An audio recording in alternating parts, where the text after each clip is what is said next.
ಶಿಕ್ಷಣ ಸಚಿವರಲ್ಲಿ ಕೇಳಲಿಕ್ಕೆ ಬಯಸ್ತಾ ಇದ್ದೀನಿ. ಮಾನ್ಯ ಸಭಾಪತಿಗಳೇ, ಉತ್ತರವನ್ನು ಒದಗಿಸಲಾಗಿದೆ. ಸನ್ಮಾನ್ಯ ಸಭಾಪತಿಗಳೇ, ಸಚಿವರು ಉತ್ತರವನ್ನು ಕೊಟ್ಟಿದ್ದಾರೆ. ಬಹುಶಃ ನನಗನ್ನಿಸ್ತದೆ ಇವತ್ತು ಆರೋಗ್ಯ ಅನ್ನೋದು ಎಷ್ಟು ಮುಖ್ಯ ಇದೆ. ಜನರ ಆರೋಗ್ಯ ಸರಿ ಇದ್ರೆ ಮಾತ್ರ ಸಮಾಜ ಸರಿಯಾಗಿ ಕೆಲಸ ಮಾಡಲಿಕ್ಕೆ ಸಾಧ್ಯ ಇದೆ ಅಂತ ಹೇಳಿ ಬಲಿಷ್ಠವಾದ ಒಂದು ಸಮಾಜ ಕಟ್ಟಲಿಕ್ಕೆ ನಾವು ಎಷ್ಟೆಲ್ಲ ಕೆಲಸಗಳನ್ನು ಮಾಡ್ತೀವಿ ಅಂತೇಳಿ ಸನ್ಮಾನ್ಯ ಮುಖ್ಯಮಂತ್ರಿಗಳು ಪದೇ ಪದೇ ಹೇಳಿದ್ದಾರೆ.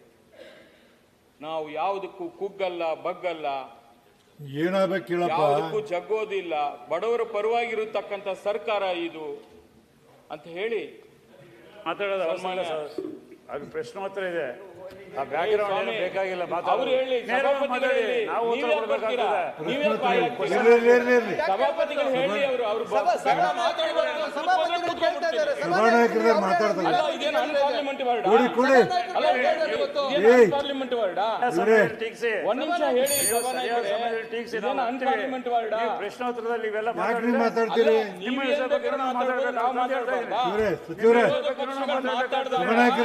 ಕೇಳಿಸ್ಕೊಳ್ಳಿ. ನೀವು ಸಭಾನಾಯಕರು ಕೂತ್ಕೊಂಡು ಸೌಜನ್ಯದಿಂದ ಉತ್ತರ ಕೊಡಿ. ಸಭಾಪತಿಗಳು, ನೀವು ನಮ್ಮ ರಕ್ಷಣೆಗೆ ಬರಬೇಕು. ಎದ್ದು ನಿಂತು ಬಿಟ್ರೆ ಹೇಗೆ? ಯಾರು ನನ್ನ ಮಾತು ಕೇಳಿದ್ರೆ ಹೇಳ್ಬೋದು, ಕೇಳ್ತೀನಿ. ನೋಡಿ, ಇವತ್ತು ಬೆಂಗಳೂರು ನಗರದಲ್ಲಿ ತಮಗೂ ಗೊತ್ತಿದೆ, ಇವತ್ತು ಬಡ ರೋಗಿಗಳು ವಿಕ್ಟೋರಿಯಾ ಹಾಸ್ಪಿಟಲ್ ಇರ್ಬೋದು, ನಿಮಾನ್ಸ್ ಇರ್ಬೋದು, ಬೋರಿಂಗ್ ಇರ್ಬೋದು, ಯಾತಕ್ಕೋಸ್ಕರ ಹೋಗ್ತಾರೆ? ದುಡ್ಡಿರೋರು ಇಂಥ ಹಾಸ್ಪಿಟಲ್ಗಳಿಗೆ ಹೋಗ್ತಾರ? ಅವರು ಹೋದಾಗ ₹1 ಇರೋದನ್ನ ಡಬಲ್ ಟ್ರಿಬಲ್ ಮಾಡಿಬಿಟ್ಟು ಇದು ಮಾಮೂಲಿ ಪ್ರಕ್ರಿಯೆ, ನಾವು 3 ವರ್ಷಕ್ಕೆ 6 ವರ್ಷಕ್ಕೆ ಒಂದ್ಸತಿ ಮಾಡೋದನ್ನ ಈಗ ಮಾಡಿದೀವಿ ಅಂತೇಳಿ ಸನ್ಮಾನ್ಯ ವೈದ್ಯಕೀಯ ಸಚಿವರು ಸಮರ್ಥನೆ ಮಾಡ್ಕೋತಾ ಇದ್ದಾರೆ. ಏನಾಗಬೇಕು ಹೇಳಿ? ಒಂದ್ ನಿಮಿಷ, ನಾನು ಕೇಳೋದು ಇಷ್ಟೇ. ಇವತ್ತು ನೀವು ಗ್ಯಾರಂಟಿಗಳನ್ನ ಕೊಡ್ತಾ ಇದ್ದೀರಿ, ಅದ್ರಲ್ಲಿ ನಮ್ದೇನು ತಕರಾರಿಲ್ಲ. ಗ್ಯಾರಂಟಿಗಳನ್ನು ಕೊಟ್ಟು ಒಂದು ಕೈಯಲ್ಲಿ ಕೊಟ್ಟು ಇನ್ನೊಂದು ಕೈಯಲ್ಲಿ ಕಿತ್ಕೊಳ್ಳುವಂತ ಕೆಲಸ ಈ ಸರ್ಕಾರ ಮಾಡ್ತಾ ಇದೆ. ಯಾಕಂದ್ರೆ ಇವತ್ತು ಹೆಲ್ತ್ಗೋಸ್ಕರ ನೀವು ವಿಶೇಷವಾಗಿ 50-60 ಕೋಟಿ ಬಡ್ಜೆಟ್ ಅಲ್ಲಿ ಇಡ್ತೀರಿ ಕಲ್ಯಾಣಕ್ಕೋಸ್ಕರ. ಇದು ಏನ್ ದೊಡ್ಡ ಕೆಲಸನ ಇದು? ಇದಕ್ಕೂ ಕೊಡೋದಿಕ್ಕೆ ಇದರಿಂದ ಏನ್ ಬಂದ್ಬಿಡುತ್ತೆ ನಿಮ್ಗೆ? ಬೇರೆ ರೂಪದಲ್ಲಿ ತಗೋಬಹುದು. ಅದು ಕೂಡ ನೀವು ಬರೀ ಬಡವರಿಗೆ ಮಾತ್ರ ಜಾಸ್ತಿ ಮಾಡಿದ್ದೀರಿ. ಆ ಹಾಸ್ಪಿಟಲ್ಗಳಲ್ಲಿ VIP ರೂಮ್ ಅಂತ ಇದೆ, ಅದನ್ನ ಟಚ್ ಮಾಡಕ್ ಹೋಗಿಲ್ಲ ನೀವು. ಅದನ್ನ ಹಾಗೆ ಯಥಾ ಪ್ರಕಾರ ಮುಂದುವರಿತಾ ಇದೆ. ನಾನ್ ನಿಮ್ಮನ್ನು ಕೇಳ್ಕೊಳ್ಳೋದು, ನೋಡಿ, ನೀವು ಹಠ ಮಾಡಿದ್ರೆ ನಾನೇನ್ ಮಾಡಕ್ ಆಗಲ್ಲ. ನಾನ್ ಕೇಳ್ಕೊಳ್ಳೋದು ಬಡವರ ಪರವಾಗಿ ಇರತಕ್ಕಂಥ ಇದನ್ನ ಏನು ಜಾಸ್ತಿ ಮಾಡಿದಿರಿ, ಈ ರೇಟ್ಗಳನ್ನ ಏನ್ ಜಾಸ್ತಿ ಮಾಡಿದಿರಿ, ದಯಮಾಡಿ ಅದನ್ನ ವಾಪಸ್ ತಗೊಳ್ಳಿ. ಹಿಂದೆ ಏನಿತ್ತೋ ಪರಿಷ್ಕರಣೆ ಮಾಡಿ ಇನ್ನೇನೋ ಮಾಡಿದಿರಲ್ಲ, ಅದು ಬೇಡ. ಹಳೆ ರೇಟನ್ನ ವಾಪಸ್ ಮಾಡಿ ಬಡವರು ಪರವಾಗಿ ನಿಂತ್ಕೊಳ್ಳಿ ಅಂತ ಹೇಳಿ ನಾನು ಮನವಿ ಮಾಡ್ಕೋತಾ ಇದ್ದೀನಿ. ನೀವು ಉತ್ತರ ಕೊಡಿ, ಆಮೇಲೆ ಮಾತಾಡ್ತೀನಿ. ಸಚಿವರು ಅಡ್ವಾನ್ಸ್ ಆಗಿ ಹೇಳ್ಬಿಡ್ತಾನೆ ಶರವಣ, ಅದನ್ನು ಮಾತಾಡೋದು. ಪ್ರಶ್ನೆ ಹೇಳಿ, ಉತ್ತರ ಹೇಳಿ ಸಚಿವರೇ, ನೇರವಾಗಿ ಉತ್ತರ ಹೇಳಿ. ಅವ್ರು ಕೇಳಕ್ ರೆಡಿ ಇಲ್ಲ. ನಾ ಯಾರು ನೀವ್ ಹೇಳಿ, ಅವ್ರನ್ನ ಕೇಳಿಬಿಟ್ಟು ನೀವ್ ಹೇಳಿ. ಅಲ್ಲ, ಅವ್ರು ನೀವ್ ಹೇಳಿ, ಈ ಕಡೆ ಹೇಳಿ. ಅವ್ರಿಗೆ ಹೇಳ, ತಮ್ಗಳ ಅಧ್ಯಕ್ಷರೇ? ಯಾರಿಗೆ? ನನಗೆ ಹೇಳಿ, ಹೇಳಿ, ಕೇಳ್ತಾರ ಅವ್ರು. ಮಾನ್ಯ ಅಧ್ಯಕ್ಷರೇ, ಶರವಣ್ಣವ್ರು ಕೇಳಿರ್ತಕ್ಕಂಥ ಪ್ರಶ್ನೆ ಉತ್ತಮವಾಗಿರ್ತಕ್ಕಂಥ ಪ್ರಶ್ನೆ ಇದೆ. ಈ ರಾಜ್ಯದಲ್ಲಿ ಬಡವರ ಪರವಾಗಿ ಪ್ರಶ್ನೆ ಕೇಳಿದ್ದಾರೆ, ನಾನು ಅದನ್ನ ಅಭಿನಂದಿಸ್ತೀನಿ. ಒಳ್ಳೆಯ ಪ್ರಶ್ನೆ ಇದೆ, ತಪ್ಪಿಲ್ಲ. ಬಟ್ ಒಂದು ಮಾತು ಅವ್ರು ಏನು ಹೇಳಿದ್ರು ಅಂದರೆ, ನೀವು 2 ಪಟ್ಟು 3 ಪಟ್ಟು ಮಾಡಿದ್ದೀರಿ ಅಂತ ಸದನಕ್ಕೆ ತಪ್ಪು ಮಾಹಿತಿ ಕೊಟ್ಟಿದ್ದಾರೆ. ದಯವಿಟ್ಟು ಅದನ್ನು ಕಡತದಿಂದ ತೆಗೆಸಬೇಕು. ಯಾಕಂದರೆ ನಾವು ಪರಿಷ್ಕರಣೆ ಆಗಿರ್ತಕ್ಕಂಥದ್ದು 20%. 2 ಪಟ್ಟು 3 ಪಟ್ಟು ಅಂತಂದರೆ ಅದಕ್ಕೆ ಬೇರೆ ಅರ್ಥ ಹೋಗುತ್ತೆ. 2 ಪಟ್ಟು 3 ಪಟ್ಟು ಅಂದ್ರೆ 3 ಟೈಮ್ಸ್ ಅಂದರೆ 200%, 300%, 200% ಜಾಸ್ತಿ ಮಾಡಿಲ್ಲ ಮಾನ್ಯ ಅಧ್ಯಕ್ಷರೇ. ಇಲ್ಲಿ ಪರಿಷ್ಕರಣೆ ಆಗಿರೋದು ಸತ್ಯ, ಒಪ್ಕೊಂಡಿದ್ದೀವಿ. ಎಷ್ಟಂದ್ರೆ 20% ಪರಿಷ್ಕರಣೆ ಆಗಿದೆ.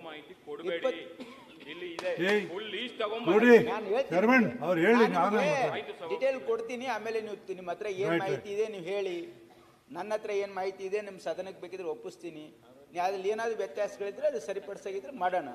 ಮಾನ್ಯ ಅಧ್ಯಕ್ಷರೇ, ನಾನು ಕೊಟ್ಟಿರ್ತಕ್ಕಂಥ ಉತ್ತರ ಏನಂದ್ರೆ 20% ಪರಿಷ್ಕರಣೆ ಮಾಡಿದ್ದೀವಿ. ಇದು ನಿಜ. ಅದು ನಾವು ಸರ್ಕಾರ ಮಟ್ಟದಲ್ಲಿ ಮಾಡಿಲ್ಲ. ಅಲ್ಲಿ ನಮ್ಮ ಸಂಸ್ಥೆ ಮಟ್ಟದಲ್ಲಿ ನಮ್ಮ ಒಂದು ನಿಯಮ ಇದೆ.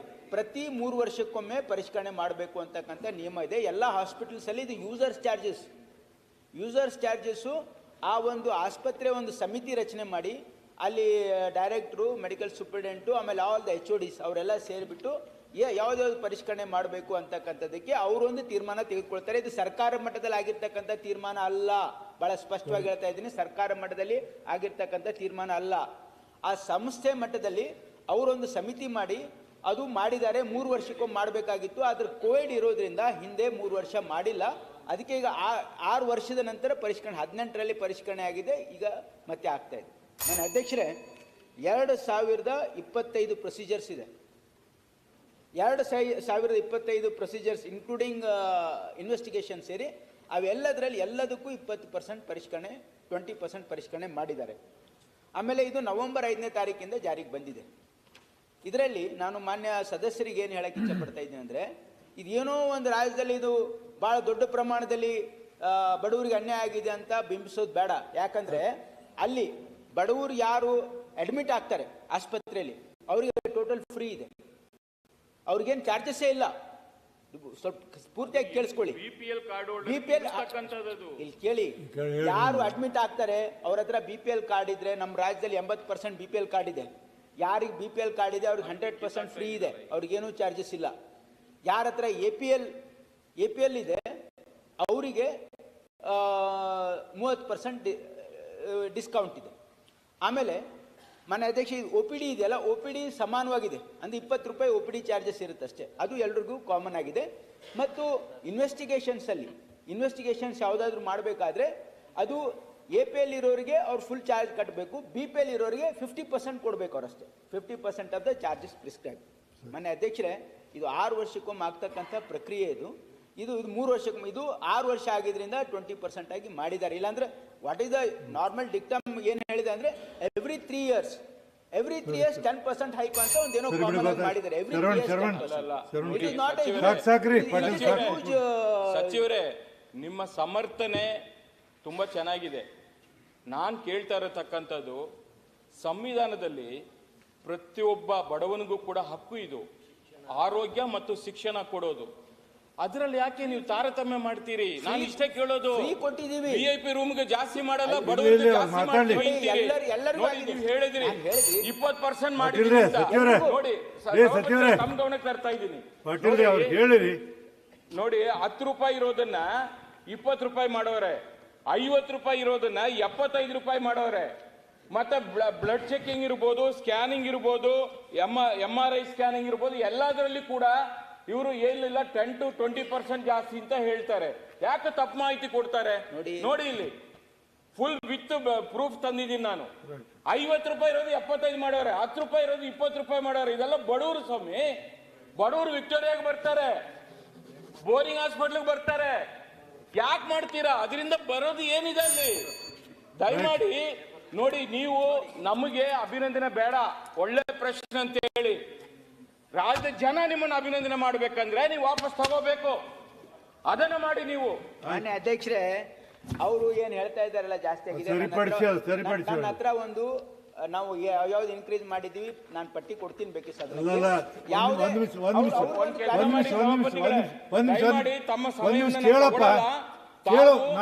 ನಾ ಮಾತಾಡ್ದಿ ನೋಡಿ, ಅವರು ಕೆಲವು ಡಾಕ್ಯುಮೆಂಟ್ಸ್ ಕೊಟ್ಟಾರೆ.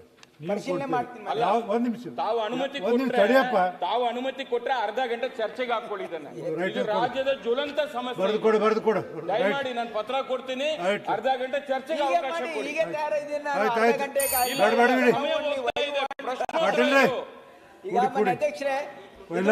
ಸುನೀಲ್ ಕೊಡ್ಸಿ ಬೇಕಾದ್ರೆ ನಾನು ಮಾತಾಡಕ್ ರೆಡಿ. ಕುತ್ಕೊಳ್ಳಪ್ಪ, ಸಾಕು.